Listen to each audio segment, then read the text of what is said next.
Ito na, napakaganda na yung airport namin dito sa Tacloban. So, of course, this is a project of our President BBM. So, malapit na siya maging international. So, at saka yung building doon, malapit na rin matapos. Lock, so maluwang na yan dyan. Doon. So, ililipat na dito yung aming magiging international airport na yung Tacloban. So, yan ang proposal on this side will raise. Ayan. So, tingnan. Ayan, ang laki ng airport namin dito, malapit na, pero nandiyan na yung tower. Ayan o. Ayan na.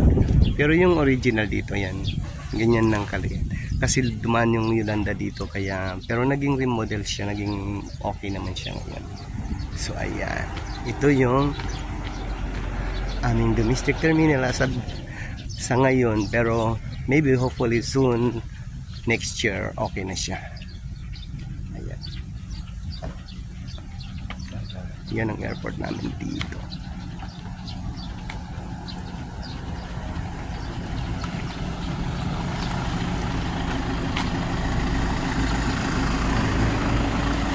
Ayan na.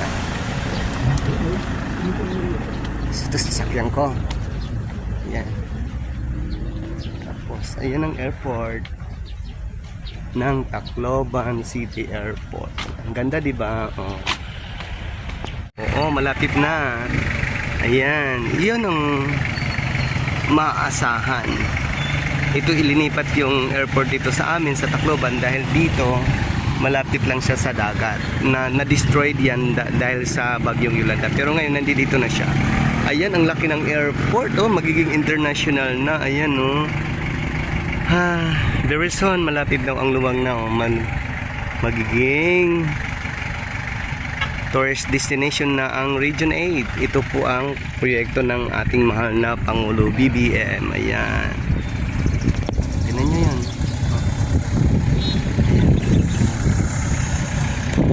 Ang ganda, ano, di ba? Ang ganda. Kung hindi ikaw, hindi nagaganda yung ating airport. So, maganda na, oh. Ayan.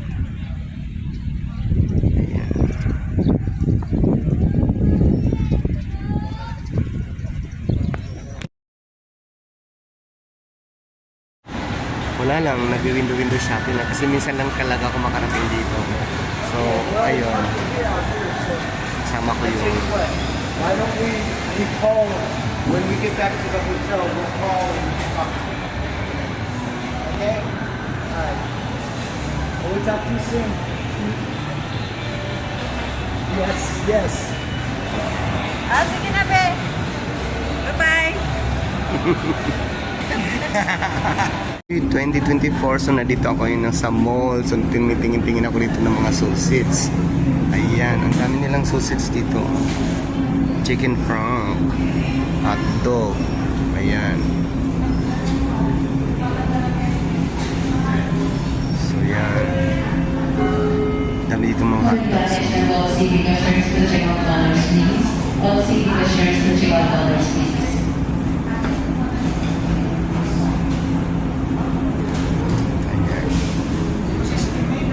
Na-receive lang delivery niyo? There's a restaurant here. Pasayan ko no, mahal.